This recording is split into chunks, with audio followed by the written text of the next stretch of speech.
vídeo de hoje é longo, polêmico, mas fala de um tema importante e atual, as manifestações no Brasil. Assiste aí.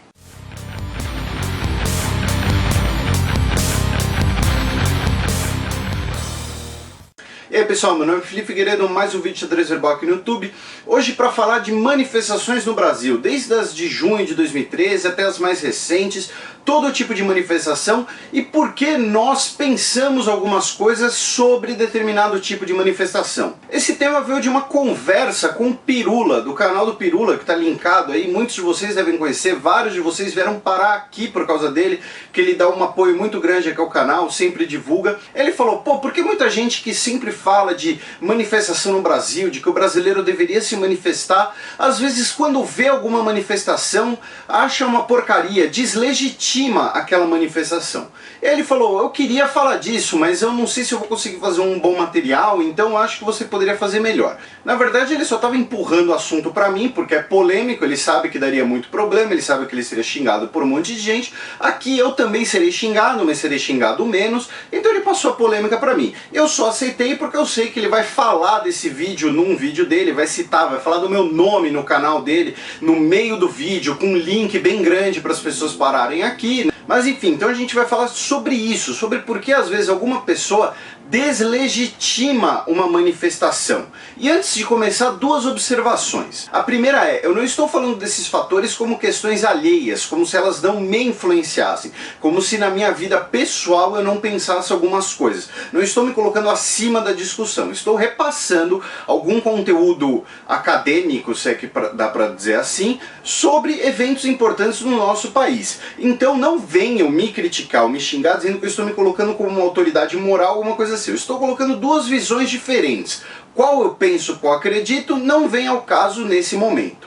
A segunda observação é sobre referências. Eu vou colocar algumas referências lá na descrição do vídeo, né? Vários de vocês sempre me pedem isso, eu sei que ainda é uma deficiência minha. Se ficar uma lacuna, vocês podem ficar à vontade para perguntar, falar, pô, o que eu posso ler sobre isso? Quem falou isso? De onde vem isso? Mas aqui no vídeo, para facilitar, eu vou direto, vou resumir, e aí como eu disse, vocês podem perguntar, e esse vídeo também não propõe esgotar o tema, né? O vídeo que vai responder todas as suas perguntas sobre isso. Ah, e por ser um assunto meio complicado, e ser um assunto também polêmico pelo momento que a gente vive no país, eu não vou fazer muita brincadeira, muita piadinha, eu simplesmente vou direto, então vamos começar. Posso começar? Pai, fala aí, o que tem escrito aí? Eu vou elencar aqui três motivos. O primeiro deles é bem simples e bem direto. O primeiro motivo é o partidário. Quando uma pessoa deslegitima uma manifestação, por ela ser de um partido que ela simplesmente rejeite, não tenha simpatia, tem algum sentimento negativo. E é um tipo de manifestação que muitas vezes é apoiado por pessoas ligadas àquele partido,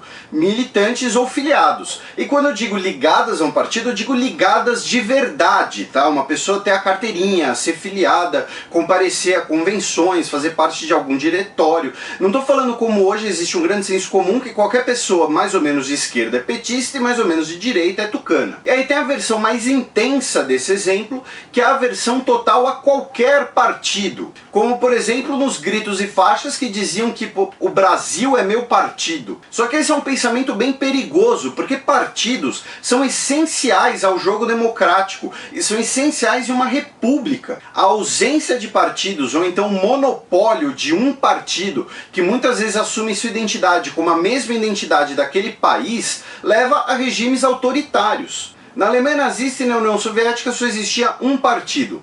No Estado Novo Brasileiro, de Getúlio Vargas, não existiam partidos. E durante a ditadura era mais bizarro ainda, porque existiam dois partidos, só que eles não podiam usar o nome partido. Ou seja, o pensamento contra partidos políticos que vê esse tipo de instituição como naturalmente corrupto ou negativo, era expresso na nomenclatura, era expresso contra a palavra. O segundo motivo é aquele que vem da discussão de política na mesa de bar. Aí quando você discorda da pauta, discorda da proposta daquela manifestação. Só que isso é uma razão justificada, porque num debate político, discordar implica respeitar. Então, para dar um exemplo pessoal, uma manifestação contra ou a favor do voto obrigatório. Ambas, ao meu ver, têm causas legítimas. Eu já mudei de ideia umas 5 vezes sobre isso. O problema é quando você deslegitima aquela pauta em sua essência, ou seja, é um pensamento, digamos assim, óbvio, que nem deveria ser discutido, e que muitas vezes é em casos mais polêmicos, como por exemplo, aborto. Uma variação desse pensamento que pode fazer uma pessoa deslegitimar uma manifestação é quando ela tem uma pauta muito radical, ou então uma pauta muito aberta, uma pauta simplesmente muito diluída. Um exemplo de pauta radical seria uma manifestação querendo que o Brasil se tornasse uma ditadura comunista governada pela reencarnação do Stalin. É um negócio tão radical que muita gente vai olhar e nem vai considerar, nem vai achar aquilo lá legítimo. A outra possibilidade é quando, por exemplo, a pessoa diz que a manifestação, ou que ela está na manifestação, contra tudo isso que está aí. Como é que você vai fazer uma manifestação contra tudo? Como é que você vai debater contra tudo? Não sei. O que é tudo? Não... E no fim das contas são dois tipos de manifestação que não são muito eficazes, porque justamente ninguém vai dar muita bola porque são pautas ou radicais ou vazias. Pronto, chegamos à parte realmente complicada e polêmica, que pode fazer com que muita gente ache esse vídeo esclarecedor, ou então que muita gente ache esse vídeo um absurdo. É quando você simplesmente vê ou ouve alguma coisa, e certamente isso já aconteceu com vocês, serve de exercício de autocrítica também, e simplesmente pensa que aquilo não é legítimo. Não se trata de concordar, de discordar, de argumentação, de exemplos. É como se aquilo lá tivesse errado desde o começo. E por que isso acontece? Porque muitas coisas do que nós pensamos dependem de uma variável. Se nós achamos que o poder, ele é ascendente ou ele é descendente. O que eu estou querendo dizer com isso? O poder, para ser legítimo, ele precisa de uma fonte, de uma sustentação. E aqui eu estou falando de legitimidade como um conceito da ciência política, tá? Não do direito. Eu também vou tratar um pouquinho aí de conceitos de autoridade e de poder, mas sempre como uma forma de justificativa de governo. Uma concepção ascendente de poder é quando um cargo é justificado pelas pessoas que estão abaixo daquele cargo. E aí as mudanças, elas vêm de baixo para cima. Ou seja, você tem uma mudança na população que vai gerar uma mudança no chefe de governo. Você tem uma mudança nos funcionários de uma empresa e isso vai afetar o chefe da empresa. Você tem uma mudança nos perfis dos jogadores de um time de futebol. Isso vai afetar como o técnico ou o presidente do clube vai trabalhar. Uma concepção descendente de poder é quando o ocupante do cargo mais alto afeta quem está abaixo. Ou seja, um presidente vai poder afetar a vida cotidiana das pessoas ou mudar como elas pensam. O chefe da empresa vai mudar como os funcionários agem ou o que os funcionários pensam. E, por exemplo, para ficar no outro caso, um presidente de clube de futebol vai conseguir afetar, vai mudar o procedimento dos jogadores. Sim, é meio complicado, pode ter ficado confuso, então agora eu vou falar com um pouquinho de mais calma. Primeiro da concepção ascendente. Para ficar no poder político, é quando o poder, por exemplo, emana do povo, que é o que dizem o preâmbulo das constituições dos Estados Unidos e da França, influenciadas pelos ideais do iluminismo, como vocês devem saber. É o pensamento de alguns filósofos, como Locke, como Rousseau, ou seja, que o conjunto da comunidade, o consentimento dessa comunidade, que dá autoridade, que legitima o poder do líder. E pessoas que têm esse conceito são as que, por exemplo, acreditam que as manifestações populares são as mais legítimas, sobre causas cotidianas, como a tarifa do ônibus. Que essas mudanças cotidianas, essas lutas menores, entre aspas, vão transformar até o topo. Que uma greve de cobradores de ônibus pode gerar repercussão, um processo de mudança que acaba afetando até o governador do estado, por exemplo. São pessoas que acham legítimo, até mesmo buscam o confronto contra esse próprio estado, visto como um impedidor das mudanças. Para dar um exemplo radical, os black blocs buscando confronto ou entrando em confronto com a polícia militar. Ou então, uma coisa muito importante nos protestos, que é muito pouco discutida, o dia em que ele acontece. Nessa concepção ascendente, como a legitimidade está no povo e não no dinheiro, não na produção, é legítimo você fazer uma manifestação num dia de semana em que você para o trânsito, em que você atrapalha todo mundo, para mostrar como aquela causa existe e que ela é legítima. Por quê? Porque é o povo que está na rua. Vou dar uns exemplos bem básicos. Para essas pessoas, você fazer uma manifestação no domingo vira micareta de carnaval.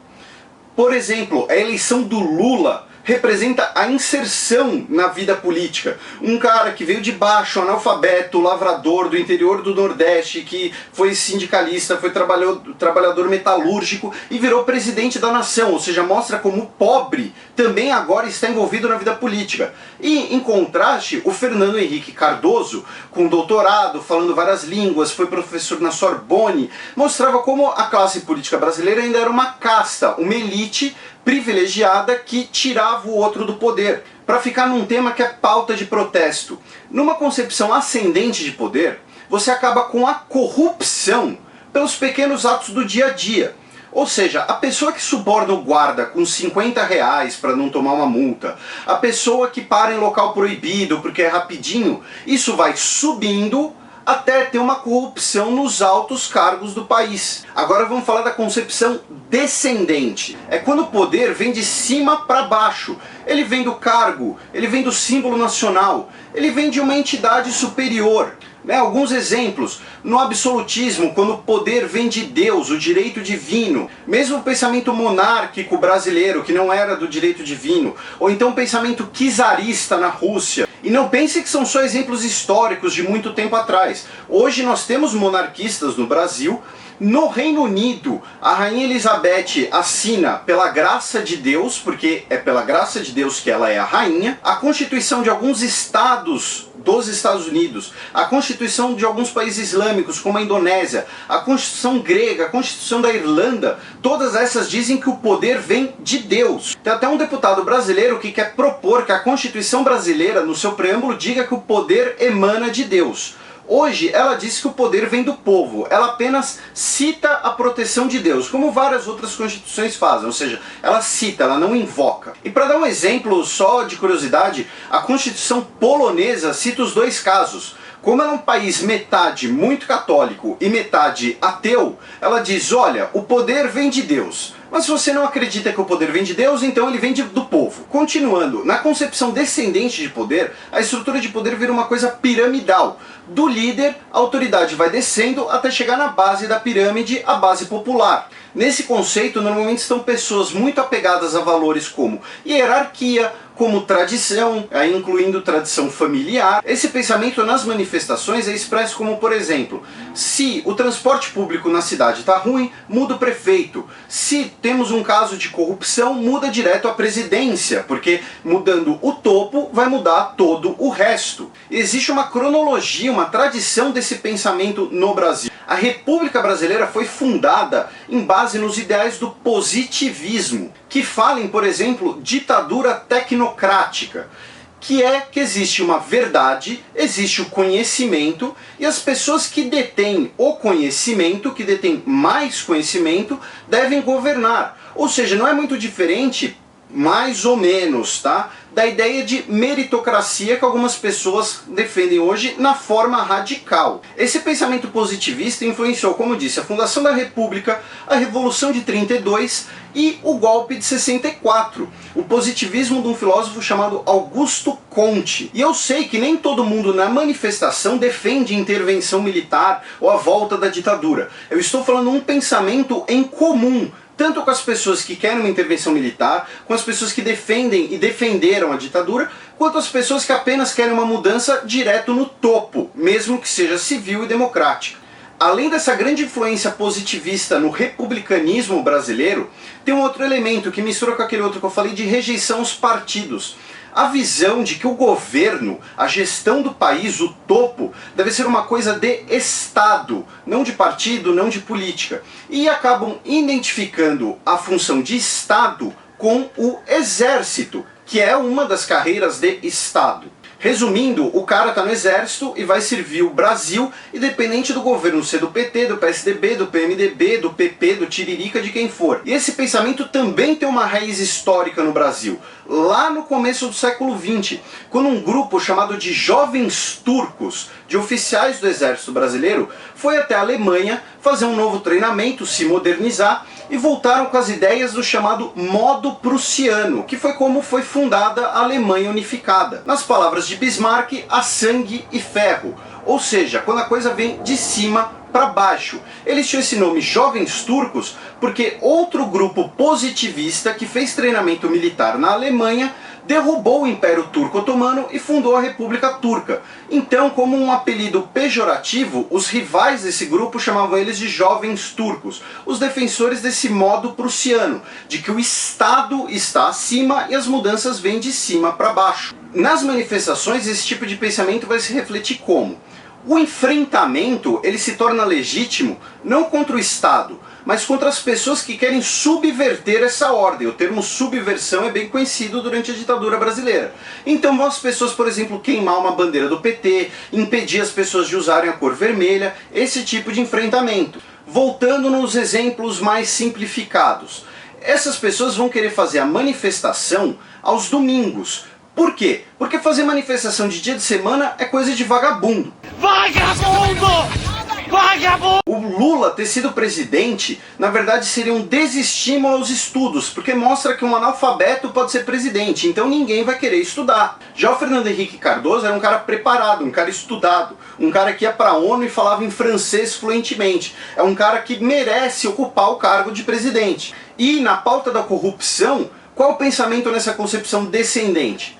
Se o presidente, se um ministro, vice-presidente, se alguém do alto escalão rouba, aí todo mundo vai querer roubar também. A coisa vai de cima para baixo. Então se você colocar um homem honesto na presidência, aí ninguém mais vai roubar, porque ele vai dar o bom exemplo. E aqui uma referência bem importante, tá? Que é um assunto que eu vou retomar em vídeo, eu já trato no blog. Essas duas diferenças ajudam a explicar por que o nazismo não é de esquerda, ao contrário do que algumas pessoas anacronicamente falam. Um fator que se relaciona com isso, ajuda a explicar essas concepções diferentes. Se vocês forem lá na descrição do vídeo, tem duas pesquisas, cada uma com um perfil de manifestantes. Uma da manifestação mais recente em São Paulo e outra das manifestações de junho de 2013. Vocês vão ver que ambas são de classe média, mas uma de classe média baixa, outra de classe média alta. E vocês vão ver que uma é composta por mais jovens e outra por pessoas mais de meia idade. E essa diferença de faixa etária também pode ajudar a explicar essa diferença de pensamento. Tem uma pesquisa lá na descrição do vídeo que mostra que pessoas mais velhas tendem a serem mais felizes. Por quê? Porque elas já não se põem tanta pressão em relação a querer mudar as coisas, em querer, entre aspas, falando bonitinho, meio piegas, a salvar o mundo. Óbvio que isso não é uma regra universal, nós temos exemplos tanto de professores confrontando com a polícia, quanto de jovens nas manifestações mais recentes. É claro que existem diversos outros fatores. O Brasil está numa situação de debate político muito acirrado, porque foram 4 vitórias seguidas do mesmo partido, as últimas eleições foram muito apertadas, existe todo um debate bem acirrado e isso contribui para esse clima. Porém, seja porque você viu na sua família, na sua casa, você aprendeu na escola, você aprendeu com seu pai, com uma tia, com alguém, as pessoas muitas vezes giram muitos dos seus pensamentos políticos em torno desse conceito. Se o poder vai de baixo para cima ou de cima para baixo. Isso acaba influenciando e muito como elas interpretam e como elas agem nessa situação política. E como eu disse, porque muitas vezes, mesmo uma pessoa que quer gente na rua, quer manifestação, muitas vezes olha para uma manifestação, olha para alguém falando algumas coisas e já simplesmente pensa, isso está errado. Você nunca leu isso aí, você não sabe nada a respeito, moleque. Como vocês viram, esse vídeo abre muitas possibilidades para discutir outros temas, ligados à história do Brasil, à história do mundo, à ciência política, até a conceitos filosóficos. Se vocês se interessaram por algum aspecto específico ou ficou com alguma dúvida, como eu disse, fica à vontade aí para perguntar. Eu espero que vocês tenham gostado, espero que tenha sido útil para compreender um pouco mais sobre política, sobre ciência política e um pouco sobre o momento do país. Dúvidas, comentários, críticas, querem me xingar, fique à vontade aí nos comentários. Não se esqueça de se inscrever no canal, o apoio de vocês é muito importante. Valeu, até semana que vem.